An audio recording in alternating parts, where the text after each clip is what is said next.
So why get organized? Well, let's face it, we are drowning in clutter.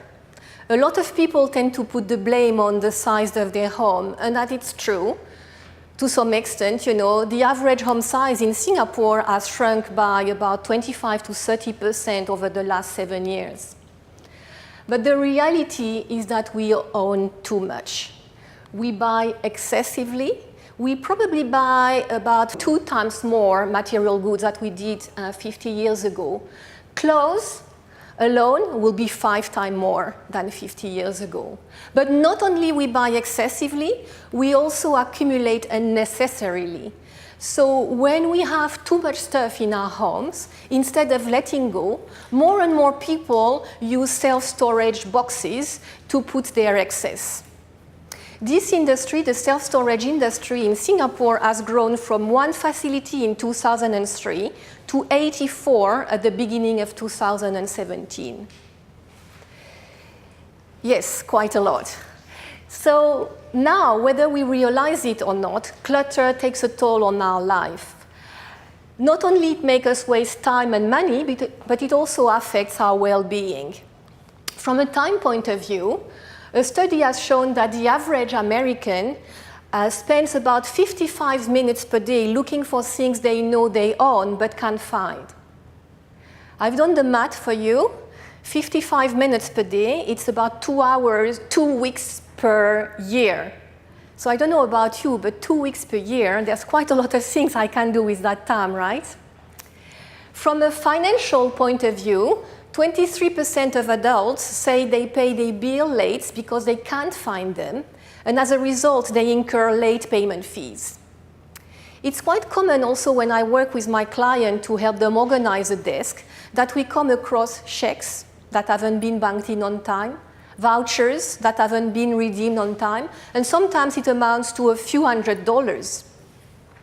And for those who put their excess into storage, external storage, they pay a monthly fee. I have visited those places with some of my clients. In 80% of the time, when they see what they have, they don't want to keep it. In the meantime, for years, they have paid hundreds of dollars in storage fee. So that makes you think, right? Now, from an emotional point of view, there was a study that was done at the end of 2014 that showed that 88% of Singaporeans are bothered by their clutter at home. 85% say that it affects their relationship with their immediate family members, and almost half admit that clutter causes them stress. And that's what I often hear from my clients, from people all around me. I'm feeling overwhelmed, I'm feeling stressed, I'm feeling frustrated, I'm feeling angry. I think simply put, it affects our happiness and our well-being. And if there is one thing I would like you, to take away from today is that, yes, decluttering and getting organized is going to help you to save space, to save time and save money, but most importantly, it's a real-life transformation experience that's going to help you bring clarity into your life and help you move forward. So you may wonder what I mean by real-life transformation, right? So maybe let me share a few examples, taken from the work I have been doing with some of my clients.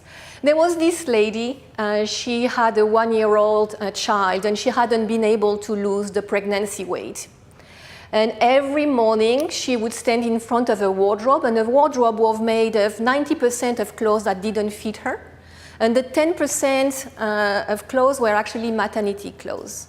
So every morning, she would spend a very long time deciding what to wear, but most importantly, feeling fat, feeling hopeless.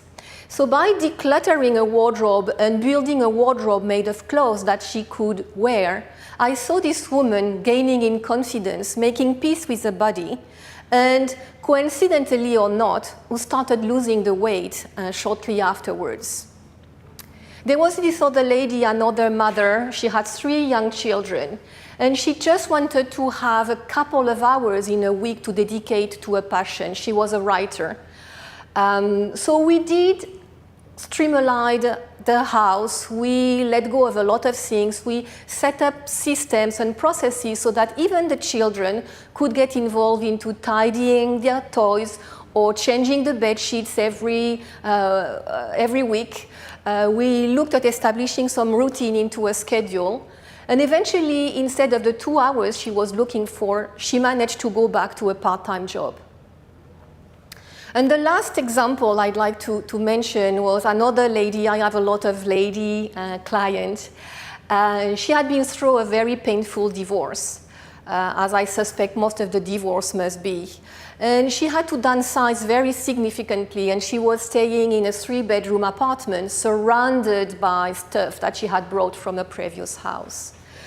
And when she actually realized that most of those things were not so positive reminder of a marriage, she was able to let go. She was able to let go of the things, but most importantly, she was able to let go of the past. I think she was probably able to let go of some hope for the future, but that she could really embrace her present. So to me, that's what's really, the change that happened when you declutter and get organized isn't just with your physical spaces. To me, it's really at a mental and an emotional level that the magic really happens. And before we go any further, I would like you to spend a minute or two just thinking, envisioning how your life could look like if it was clutter-free and unorganized.